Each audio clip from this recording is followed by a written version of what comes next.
여호와여, 나와 다투는 자와 다투시고 나와 싸우는 자와 싸우소서.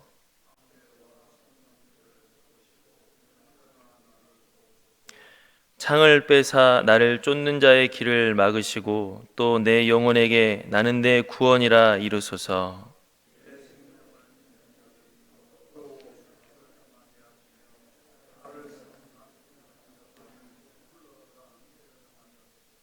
그들을 바람 앞에 겨와 같게 하시고 여호와의 천사가 그들을 몰아내게 하소서.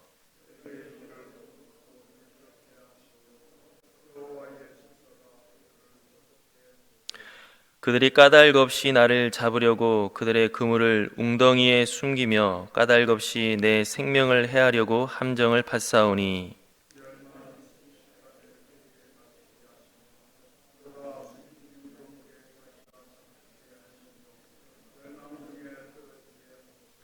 내 영혼이 여호와를 즐거워하며 그의 구원을 기뻐하리로다.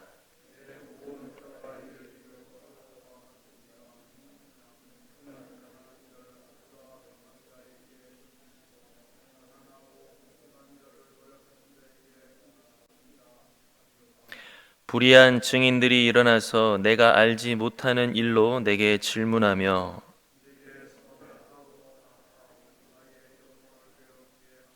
나는 그들이 병들었을 때에 굵은 베옷을 입으며 금식하여 내 영혼을 괴롭게 하였더니 내 기도가 내 품으로 돌아왔도다.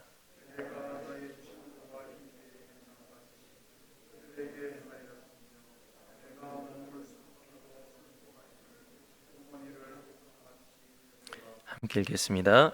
그러나 내가 넘어짐에 그들이 기뻐하여 서로 모임이여 불량배가 내가 알지 못하는 중에 모여서 나를 치며 찢기를 마지 아니하도다. 아멘. 예수 그리스도를 통해서 구원을 받고 하나님의 백성이 된 그리스도인들이 가지는 특권 중에 하나는 이 세상을 살아갈 때 혼자 살아가는 것이 아니다 하는 것입니다. 우리 주님께서는 십자가에 못 박혀 죽으시고 부활하신 후에 제자들에게 말씀하시기를 볼지어다 세상 끝날까지 내가 너희와 항상 함께 있으리라 하고 약속하셨습니다. 예수님께서 승천하셔서 지금 우리 눈에 보이지 않는다고 할지라도 그리스도인들은 결코 혼자 있는 것이 아니라 우리 주 예수 그리스도께서 함께 하신 줄로 믿습니다. 천지의 창조주이신 하나님께서 우리 아버지가 되어주시고 우리와 함께 하십니다. 이것은 얼마나 큰 힘이 되는지 모르고 얼마나 안심이 되는지 모릅니다. 비록 내가 약하다고 할지라도 나와 함께 하시는 하나님으로 인하여서 승리할 수가 있습니다. 비록 내가 억울한 일을 당한다 할지라도 하나님께서 내 마음을 아시고 내 손을 들어주십니다. 우리가 오늘 함께 읽은 말씀은 다윗의 시로서 탄원시입니다. 다윗이 원수들로부터 구원해 주실 것을 하나님 앞에 간구하고 있는 내용입니다. 특별히 까닭 없이 악인의 공격을 받을 때, 그들에게 선을 행하였으나 오히려 악으로 되갚을 때 그 원통함을 하나님 앞에 호소하면서 구원을 간구하고 있습니다. 이런 시련과 고난을 당할 때 우리가 어떻게 이겨낼 수가 있습니까? 우리가 물론 같이 맞서 싸워서 대항할 수도 있을 것입니다. 그러나 우리에게 일어나는 삶의 많은 문제는 우리가 다 우리의 힘으로 해결할 수 없는 일들이 많이 있습니다. 오늘 다윗이 그렇게 고백했던 것처럼 아무것도 할 수 없어서 우리가 울 수밖에 없는 그런 때들이 있습니다. 하지만 어떤 문제 속에서도 하나님의 백성이 낙심하지 않을 수 있는데 그것은 다른 것이 아니라 천지의 주관자이신 하나님께서 우리와 함께 하시기 때문입니다. 그래서 내 문제가 나만의 문제가 아니라 하나님께서 감당해 주시는 문제가 되고 내 전쟁이 나만의 전쟁이 아니라 하나님께서 싸워주시는 전쟁이 됩니다. 하나님이 개입하시고 하나님이 역사하시기 때문에 비록 나의 힘은 작고 나의 지혜는 작아도 하나님의 능력과 지혜로 문제를 돌파해 나갈 수가 있게 되는 것입니다. 사무엘상 23장을 보면 다윗은 자기를 죽이려고 하는 사울 왕을 피해서 수풀에 숨어 있었습니다. 그때 사울 왕의 아들 요나단이 다윗에게 몰래 찾아와서 그를 위로했는데 그에게 이렇게 말합니다.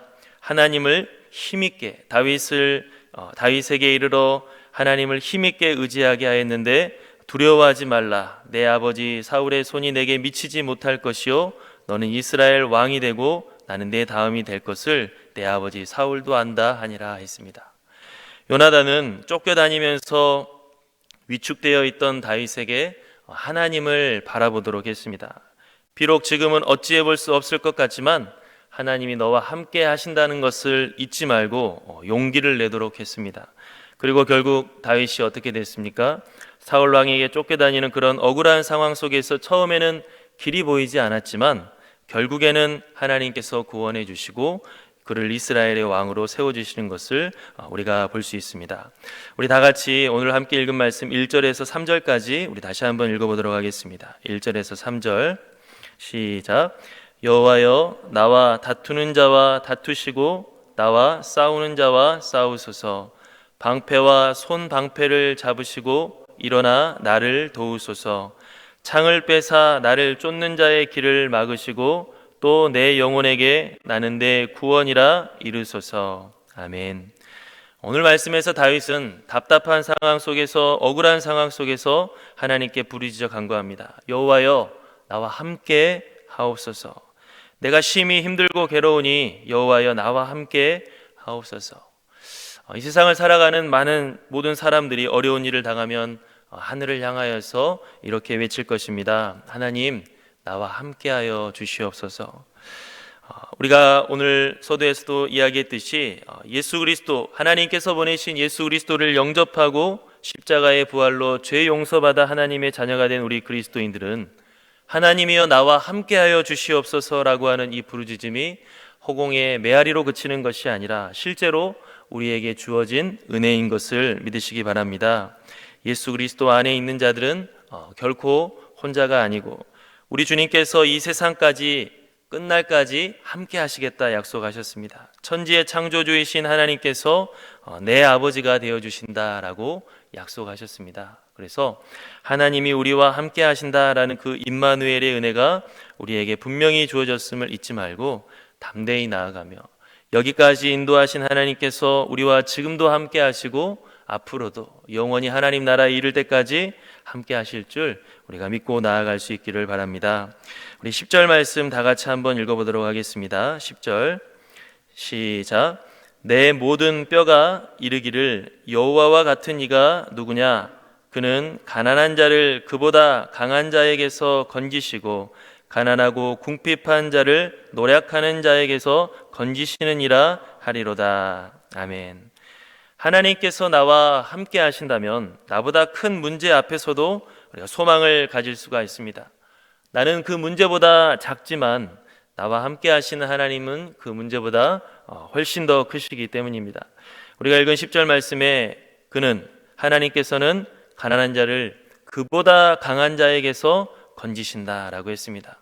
성경을 보면 하나님께서는 약한 자를 들어서 사용하시는 이야기들이 계속 나옵니다. 이스라엘이라고 하는 민족을 하나님이 특별히 하나님의 백성을 삼아 주셨는데 그것은 그들이 더 다른 이들보다 정직해서도 아니고 강해서도 아니라 그들이 다른 어떤 민족보다도 약하지만 하나님께서 그들을 긍휼히 여겨주시고 또 하나님의 영광을 세상에 드러내기 위해서 이스라엘이라고 하는 민족을 선택하신 것입니다. 원래부터 하나님께서는 원래부터 강하고 원래부터 완전한 사람을 사용해서 승리하게 하신 것이 아니라 인간적인 눈으로 봤을 때는 작고 연약한 사람을 하나님께서는 은혜로 승리하게 하십니다. 그렇게 하셔서 이 세상에 하나님이 살아계심과 하나님의 놀라운 영광을 드러내시고 모든 사람이 겸손히 하나님 앞에 나올 수 있도록 하기 위하여서 하나님께서는 약한 자를 들어서 사용하십니다. 그게 우리에게 주어진 하나님의 말씀인 성경에 계속해서 나와 있습니다. 그렇기 때문에 나보다 더 큰 문제를 만난다고 우리가 위축되고 소망을 잃어버리는 것이 아니라 오히려 하나님의 하나님 되심을 선포하면서 하나님의 크심을 선포하면서 나아가야 할 것입니다. 하나님의 능력을 우리가 기대하고 또 기도하면서 그분의 능력을 붙잡고 나아가는 그러한 믿음이 우리에게 있어야 됩니다. 다윗은 사울 왕에게 쫓겨다닐 때 자기 힘으로는 어떻게 해볼 수 있는 상황이 아니었습니다. 길이 보이지 않고 앞이 깜깜했습니다.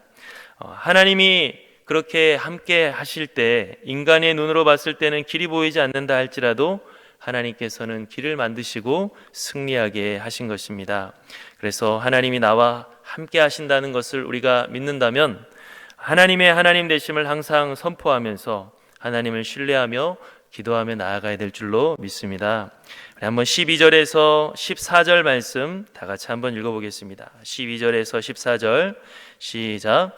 내게 선을 악으로 갚아 나의 영혼을 의롭게 하나 나는 그들이 병들었을 때에 굵은 베옷을 입으며 금식하여 내 영혼을 괴롭게 하였더니 내 기도가 내 품으로 돌아왔도다. 내가 나의 친구와 형제에게 행함같이 그들에게 행하였으며 내가 몸을 굽히고 슬퍼하기를 어머니를 곡함같이 하였도다. 아멘. 다윗은 자기가 선으로 대했던 것이 오히려 악으로 갚아주는 것을 보면서 통탄해하고 있습니다. 사람이 좋은 뜻으로 일하지만 그 결과가 좋지 않으면 크게 실망합니다. 특별히 다윗이 고백했던 것처럼 우리가 선을 베풀었지만 악으로 되갚아올 때 그 상심은 말로 할 수가 없습니다. 그리고 그런 상처가 쌓이면은 나중에는 선을 행하는 것이 주저주저하게 되고 또 선을 행하는 것에 회의를 품게 됩니다. 하지만 우리가 잊지 않아야 될 것은 하나님께서는 우리의 모든 행위를 다 지켜보고 계신다라고 하는 것입니다. 사람은 알아주지 않는다고 할지라도 하나님은 알고 계시고, 사람은 선으로 대하지 않는다 할지라도 하나님께서는 우리의 그 선한 행위를 기억하시면서 칭찬해 주신다 하는 것입니다. 그래서 갈라디아서에서 보면 우리가 선을 행하되 낙심하지 말아라 라고 말씀하고 있습니다. 그래야 포기하지 아니하면 때가 이름에 거두리라 라고 말씀합니다. 세상에서 믿음을 지키고 살 수 있는 이유는 바로 이처럼 하나님께서 지켜보고 계시기 때문입니다. 믿음을 가지고 살아갈 때 반드시 좋은 일만 일어나리라고 우리는 기대하지만 꼭 좋은 일만 일어나는 것이 아니라 좋지 않은 일도 일어납니다. 오히려 믿음 때문에 핍박을 받을 수도 있고 또 세상 사람들과 달리 우리 스스로를 절제하면서 살아가야 될 때가 있습니다. 그럼에도 불구하고 우리는 이 세상을 살아갈 때 이 믿음을 가지고 살아가야 되는 힘을 어디에서 얻을 수가 있느냐? 바로 그 믿음을 하나님께서 지켜보고 계시고 하나님께서 칭찬하실 것을 우리가 믿기 때문에 우리는 힘을 얻을 수가 있는 것입니다. 사람은 알지 못하고 세상은 이 믿음을 이해하지 못하고 핍박한다 할지라도 하나님께서 우리와 함께 하시면서 이 믿음을 칭찬하시고 승리하게 하실 것을 우리가 믿을 때 우리는 그 믿음을 굳건히 붙잡고 나아갈 수 있을 줄로 믿습니다. 오늘 우리가 함께 읽은 이 다윗의 하나님 앞에 탄원하는 고백을 우리가 함께 들으면서 이 말씀을 함께 나누면서 때때로 답답한 일이 있고 어려운 일이 있다 할지라도 하나님이 나와 함께 싸워 주시옵소서, 하나님이 나와 함께하여 주시옵소서라고 하는 이 믿음의 고백이 이미 예수 그리스도 안에서 우리에게 주어진 은혜인 것을 믿음으로 기억할 수 있기를 바랍니다. 그리고 하나님과 동행하면서 올 한 해 승리할 수 있는 저와 여러분들이 될 수 있기를 간절히 바랍니다. 우리 다 같이 함께 기도하겠습니다. 사랑의 하나님 아버지, 감사합니다. 주님 은혜 가운데 오늘 이 날을 허락하시고 또 새 생명을 허락하심을 참으로 감사합니다. 오늘 또 주님 안에 거하기를 사모하며 이 예배의 자리에 나와왔사오니 주의 백성들을 긍휼히 여겨 주시옵시고 하나님께서 오늘 하루도 든든히 동행하여 주시옵소서. 주님, 우리가 만나는 삶의 여러 가지 문제들이 아버지 하나님 우리가 감당하지 못할 일들도 많이 있음을 고백합니다. 하지만 그때마다 위축되지 아니하고 주눅들지 아니하고 나와 함께 하신 하나님의 크심을 바라보면서 넉넉하게 승리할 수 있는 저희 모두가 되게 도와주시옵소서. 때때론 이해하지 못할 고난이 다가온다 할지라도 독생자를 아끼지 않을 정도로 우리를 사랑하시는 그 십자가의 사랑을 바라보며 넉넉하게 이겨낼 수 있는 우리 모든 교우들이 다 되게 도와주시옵소서. 함께 하실 줄 믿사오며 예수님의 이름으로 기도하옵나이다. 아멘.